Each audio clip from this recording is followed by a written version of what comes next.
বাদশাহ ওমর ছোট্ট করে বলে তুমি আজান দিয়ে দাও। 50 জন সাথীর মধ্যে আপনি আজান দিয়ে দিলেন। আজান দিলেন গির্জার বাইরে, গির্জার ভিতরে বাবা কাতার বেঁধে হযরত ওমর ইমামতি করার জন্য দাঁড়িয়ে গেলেন। মুক্তাদি সাহেব যখন বাপজি মুয়াজ্জিন তিনি আপনারা তাকবীর দিছিলেন, যাকে মুকাব্বির বলা হয়, তাকবীর দিতে লাগলেন। আল্লাহু আকবার, আল্লাহু আকবার, আল্লাহু আকবার, আল্লাহু আকবার, আশহাদু আল্লা ইলাহা ইল্লাল্লাহ, আশহাদু আল্লা ইলাহা ইল্লাল্লাহ। এইভাবে বাপজি পুরা তাকবীর যখন লা ইলাহা ইল্লাল্লাহ বলে যখন শেষ করলেন, হযরত ওমর আল্লাহু আকবার বলে বাপজি তাহরিমা বানতে যাবেন, নিয়াত করবেন। হযরত ওমর আল্লাহ বলে বাপজি হাতখানা তোলার পর আর হাত তুললেন না। পেছন দিকে ঘুরে তাকে বললেন, ভাই এই গির্জার ভিতরে আর নামাজ পড়া হবে না, এই যায় নামাজগুলোকে উঠিয়ে নাও, গির্জার বাইরে চলো। গির্জার বাইরে চলে গেলেন। খ্রিস্টান পাদ্রী মশাই শত শত তার বাপজি খ্রিস্টান পাদ্রীরাও গির্জার বাহির থেকে দাঁড়িয়ে দেখছিল হযরত বাদশাহ ওমরের ইবাদত করা। এখনো বাপজি অনেক জায়গায় ঈদের নামাজ পড়লে বাবা দেখতে পাওয়া যায় আমাদের অমুসলিম ভাইয়েরাও, কিছু কিছু অমুসলিম ভাইয়েরা ঈদগাহের পেছনে গিয়ে বাবা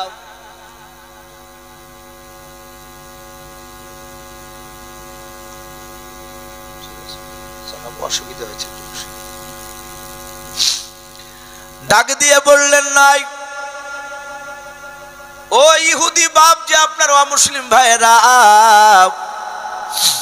অনেকে বাপজি ঈদের নামাজ পড়া দেখে মুসলমানদের, খ্রিস্টান গির্জার বাপজি আল্লাহ রসুলের সাহাবা ওমর দলবা নিয়ে নামাজ পড়ছিলেন, তারা দাঁড়িয়ে দাঁড়িয়ে বাপজি দেখছিল কেমন ভাবে দাঁড়িয়ে আছে, রুকু করবে সিজদা করবে, কিন্তু দেখলেন নামাজ পড়লেন না, মসজিদ থেকে নয় গির্জা থেকে বেরিয়ে পড়লেন। হযরত বাপজি আপনার ওমর ডাক দিয়ে বললেন, ভাই পাদ্রী মশাই তুমি কাছে এসো।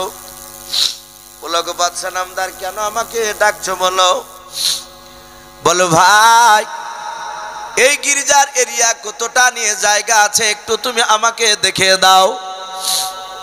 পাদ্রী মশাই ওমরকে নিয়ে গির্জার চারিদিকে বাপজি দেখাতে লাগলেন, এ পর্যন্ত নিয়ে গির্জার জায়গাও।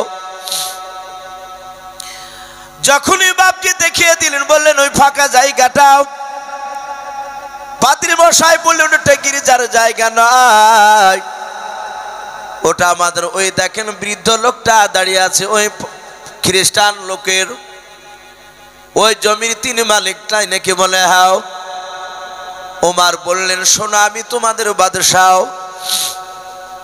ওরে আমার খ্রিস্টান ভাই আমি তোমাকে জোর করে আমি ভয় দেখাই নাই, ওই জমির মালিক তুমি আমি নয়। এই খ্রিস্টান ভাই কিছু যদি মনে না করো, তোমার ফাঁকা জায়গায় মিনিট 10 মতো নামাজ পড়ার হুকুম দিবা কিনা বলো।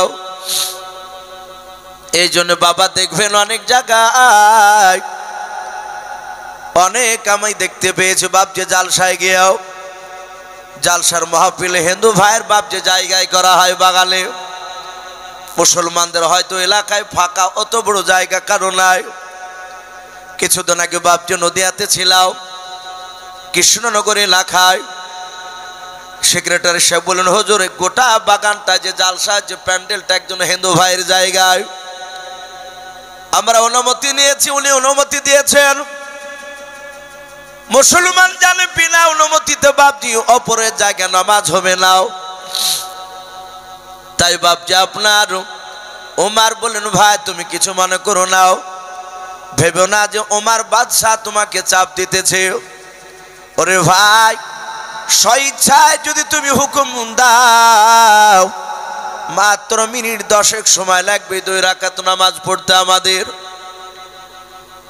ওই খ্রিস্টান বাপ যে আপনার পাদ্রীর ফোজাও, ওমর ফারুকের বাপ যে ফোজাও, ডাক দিয়ে বলেছিলেন, খ্রিস্টান লোকটা বাদশা নামদার, কিছু মনে করবেন না, আপনি আমাদের দেশের বাদশাহ, আপনাকে আমি মানা করতে পারি না, না মানা করব না, যান আপনি নামাজ পড়ার অসুবিধা নেই।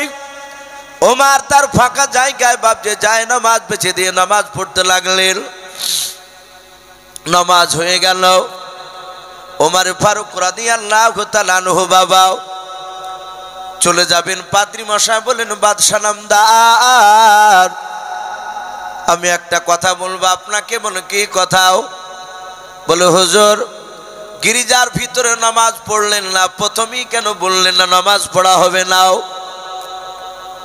তাহলে আমি গির্জার ভিতরকার মূর্তিগুলো আড়াল করতাম না, পানি দিয়ে আমরা কি করতাম, এ নাকড়া ভিজে জায়গাটা পরিষ্কার করে দিতাম না।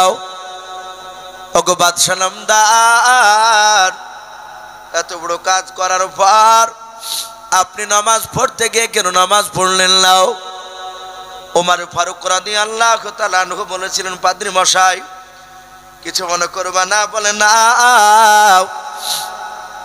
বলে শুনে নাও, আমার মুকাব্বির তাকবীর যখন দিচ্ছিলেন, তাকবীর দিতে দিতে দিতে যখন তাকবীর শেষ হয়ে গেল, হঠাৎ করে আমার একটা কথা মনে পড়ে গেল, এখানে যদি নামাজ, ওমর যদি নামাজ পড়ে নাই,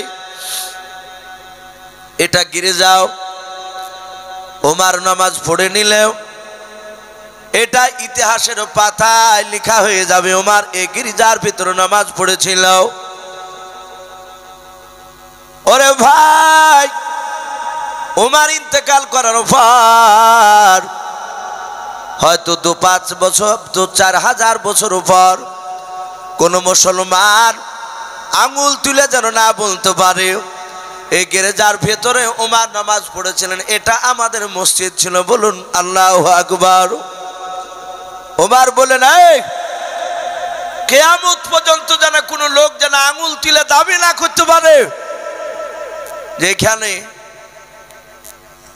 এই গির্জাতে মসজিদে নামাজ পড়েছিল, গির্জার ভিতরে এটা আমাদের মসজিদ ছিল, এটা যেন বলতে না পারে।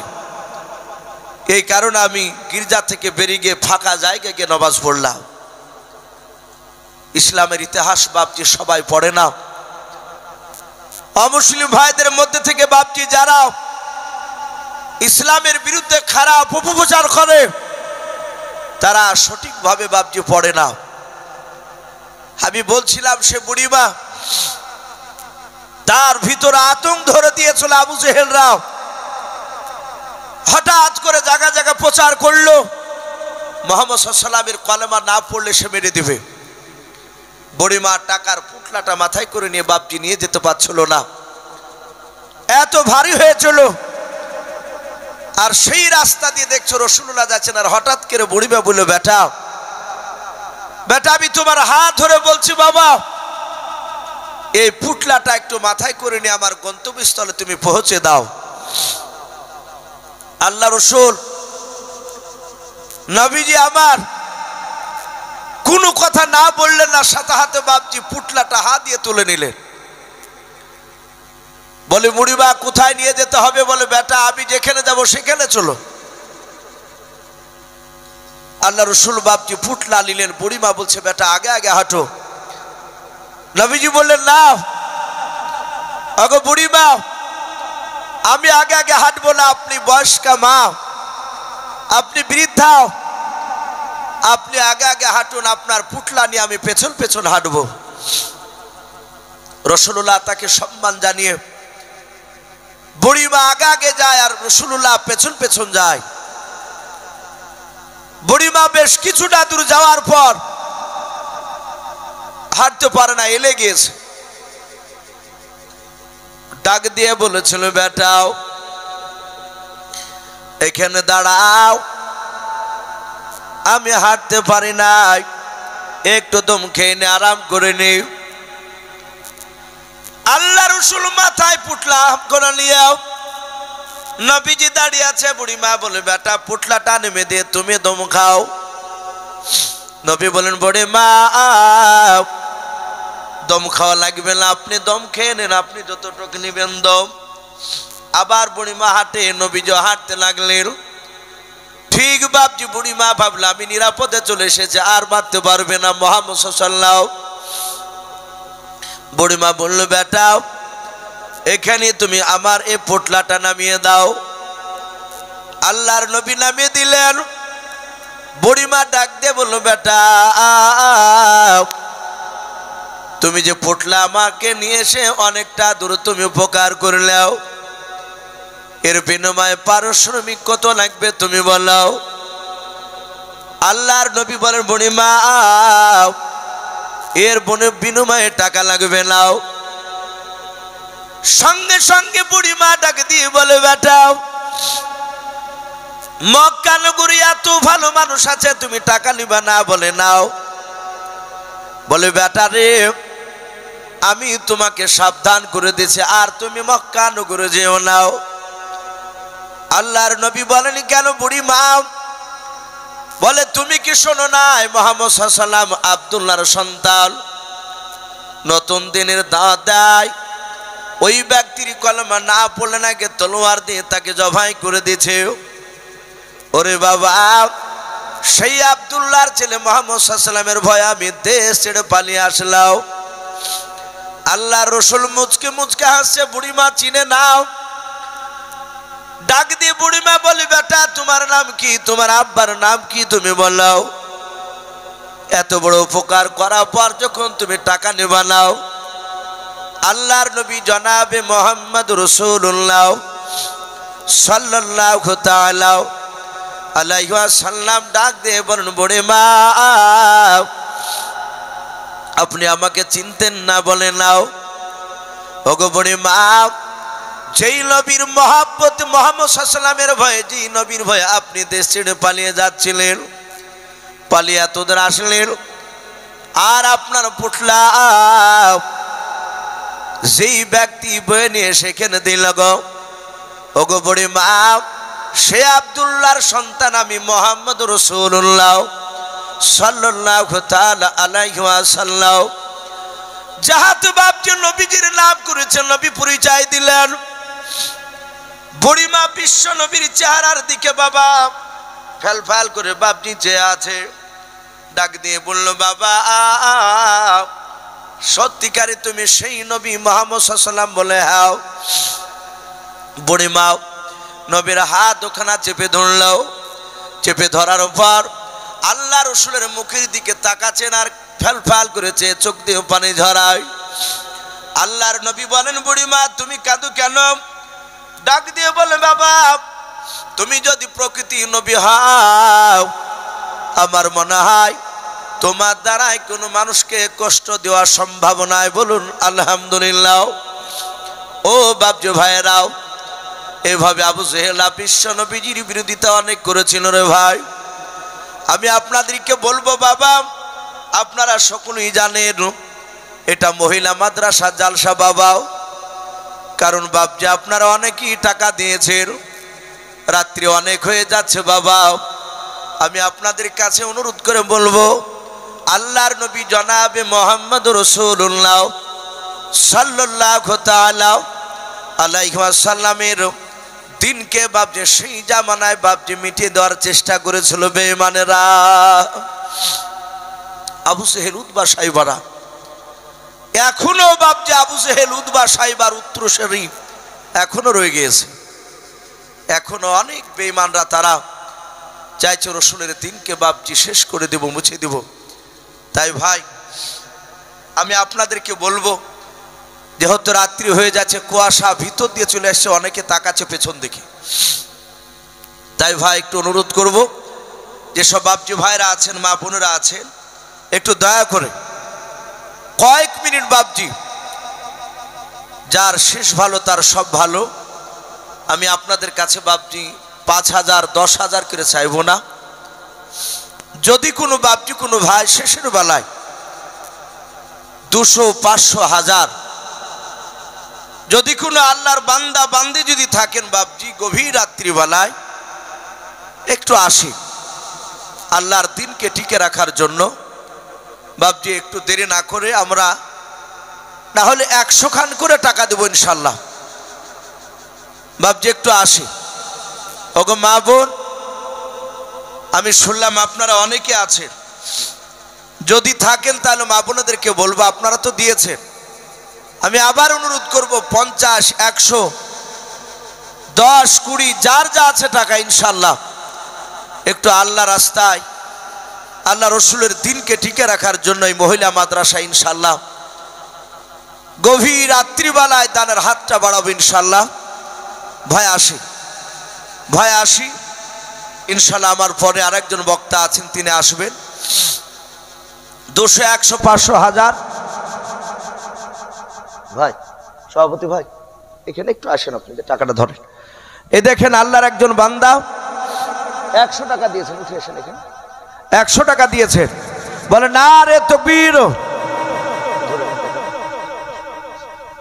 একজন বেনামিতে দেখো বান্দা কোথায় যে ছিল, টাকাটা ধরেলে তোমার নবীর নাম শুনে দেখো 100 টাকা দিলাও। 100 টাকা বলে মনে করিও না হেলাও, নেকের খাতায় মোলা লিখে গো মেলা। না রে তাকবীর। মা বোনদের কাছ থেকে নগদ 13,000 টাকা, বলেন মারহাবা। না রে তাকবীর। আল্লাহ সকল মা বোনের 13,000 টাকার দানকে আল্লাহ কবুল করুন, বলুন আল্লাহুম্মা আমিন। আর একজন বেনামিতে দেখো বান্দা কোথায় যে ছিল, নবীর নাম শুনে দেখো 500 টাকা দিলাও। 500 টাকা বলে মলা করিও না হেলাও, নেকির খাতায় মোলা লিখিও গো মেলাও। যার সাথে যে নিয়াতে করিয়াছে দান, দানকে কবুল করো তুমি সুবহান। অগবারি দোয়া করি অগ পাগবারি, মেজানেতে নেকির পানা করে দিও ভারী। মাশাআল্লাহ। এই দেখেন 100, 200, 100, 200, 500 করে আলহামদুলিল্লাহ প্রায় বাপজি ভাইয়েরা তারা উঠে এসে টাকা দিচ্ছেন, অনেক টাকা হয়ে গিয়েছে। তাই আমি আপনাদেরকে বাপজি ওই কাগজটাকে দিয়েছে, মাশাআল্লাহ, একটা জায়নামাজ আর একটা নাকের ফুল যাকে বলি আমরা, একজন মা দিয়েছে। আল্লাহ তার এই জায়নামাজ আর নাকের ফুলটাকে আল্লাহ কবুল করে নেন, বলুন আল্লাহুম্মা আমিন। বলেন আরে তাকবীর। সেই মায়ের নাকের ফুলকে কবুল করে নিও, তার আত্মীয় স্বজনের কবর আযাবকে আল্লাহ মাফ করুন, বলুন আল্লাহুম্মা আমিন। ভাই আসি। আর একজন ভাই আমার 100 টাকা দিয়েছেন, বলুন মারহাবা। বলেন আরে তাকবীর। আল্লাহ তার 100 টাকা দানকে আল্লাহ কবুল করুন, বলুন আল্লাহুম্মা আমিন। মাশাআল্লাহ, হরকত বরকত হয়। এদের শেষের বেলায় কয়েকজন মানুষের মধ্যে থেকে আলহামদুলিল্লাহ 100, 200, 300 করে আল্লাহ রাব্বুল আলামিনের দিনকে টিকে রাখার জন্য আমার বাপজি ভাইয়েরা মা বোনেরা দিচ্ছে। আল্লাহ তুমি বাপজি ভাই মা বোনদের সকলের দানকে তুমি কবুল করে নাও। ওগো মা বোন, আমি আপনাদেরকে অনুরোধ করব, আপনারা যে যা পারবেন আবার 100, 250 করে ইনশাআল্লাহ কাছে না থাকলে একটু ওয়াদা করবেন ইনশাআল্লাহ 1 মাসের মধ্যে কিংবা 1 সপ্তাহের মধ্যে দিবেন। আমি মুফতি মুরসালিম সাহেবকে বলবো, ভাই মুফতি সাহেব রাত্রি যেহেতু আপনি বুঝতে পারছেন মানুষ খুব কষ্ট করে বসে আছে, আমার পরে যে বক্তা ভাইজান বসে আছে,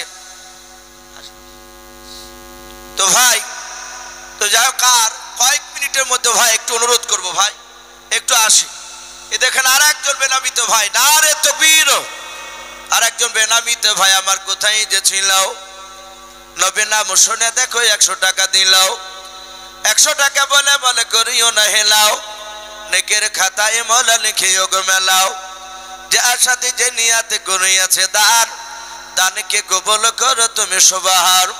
আর একজন বেনামিতে দেখো ভাই আমার এখানে যে ছিল কি না ছিল দেখো দানে বোঝা গেল, যোগ্য বাপের যোগ্য ছিল এখানে আসিয়াও 500 টাকা দান দিল মাদ্রাসা বানাবো বলিয়াও। যার সাথে যে নিয়াতে 500 টাকা করিয়াছে দান, দানকে কবুল করো তুমি সুবহান। ওগো বাড়ি দোয়া করি ওগো পাক রব্বানাও জান্নাতে খেলায়ও তুমি আঙ্গুর বেদানাও।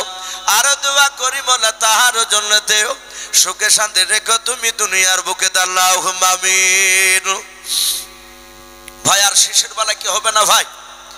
কোনো বাপজি, কোনো ভাই, কোনো মা বোন, আর কয়েক মিনিট বাপজি আপনাদের কাছ থেকে বাপজি কথা বলে ইনশাল্লাহ আখিরি দোয়া নিয়ে বাড়ি যাব। আমার সভাপতি ভাই উনি বলছেন ভাই আর আপনার পর আর আসবে না, আপনি শেষ। অনেকে দোয়ার জন্য বাপজি এখনো বসে আছে, তাই বাপজি অনুরোধ করব ভাই শেষের বেলায় একটু মাদ্রাসার দিকে লক্ষ্য করে শেষের বেলায় বাপজি কোনো ভাই যদি থাকে, কাছে না থাকলে নগদ একটু ওয়াদা করবেন, 100 হোক 200 হোক 500 হোক একটু আসি। মা বোনেদেরকে অনুরোধ করবো, মা বোন ও দেখেন মা বোনের কাছে একটু যান, একটু আসি ভাই, আমরা আসি। শেষ দোয়া নিয়ে বাড়ি যাবো ইনশাল্লাহ, আর কয়েক মিনিটের মধ্যে ইনশাল্লাহ দোয়া হয়ে যাবে। জি একটু আসি, আল্লাহর ঘরকে টিকে রাখার জন্য আমরা একটু দানের হাতটা বাড়ি দিই। কি নাম ভাই? মাশাআল্লাহ বলুন আরে তাকবীর। এই কামাল শেখের নামে দেখো বান্দা কোথায় যে ছিল, শেষের বেলা এসে দেখো 100 টাকা দিল। 100 টাকা বলে মনে করিও না হেলাও, নেকের খাতায় মোলা লিখে গো মেলা। না রে তাকবীর। বেনামিতে দেখো দুজন মা আমার এখানে আসিয়া 500 করে 1000 টাকা দান দিল মাদ্রাসা বানাবো বলিয়াও। যে আশাতে যে নিয়াতে বেনামিতে মোলা মা আমার দুজন করিয়েছে দান, দানকে কবুল করো তুমি সুবহান। ওগো বাড়ি দোয়া করি ওগো পাক বাড়ি মিজানেতে নেকির পালা করে দিও ভারী।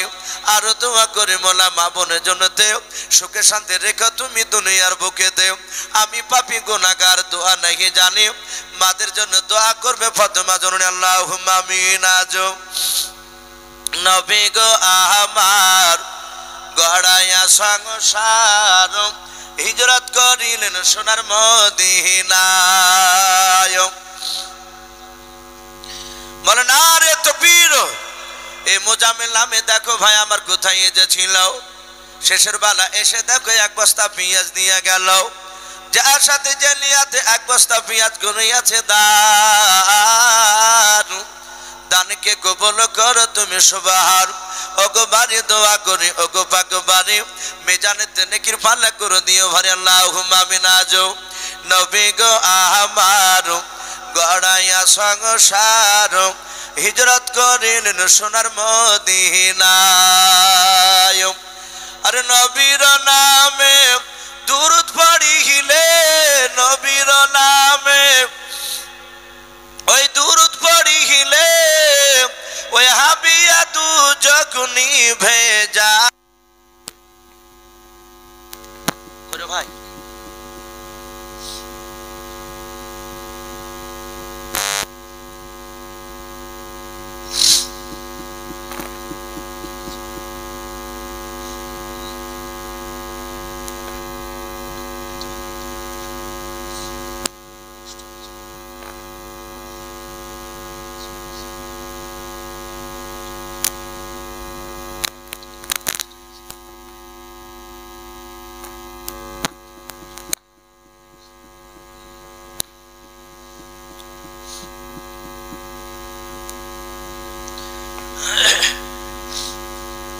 আজ নবী গো আমার গড়াইয়া সংসার আরাম করিলেন সোনার মদিনায়।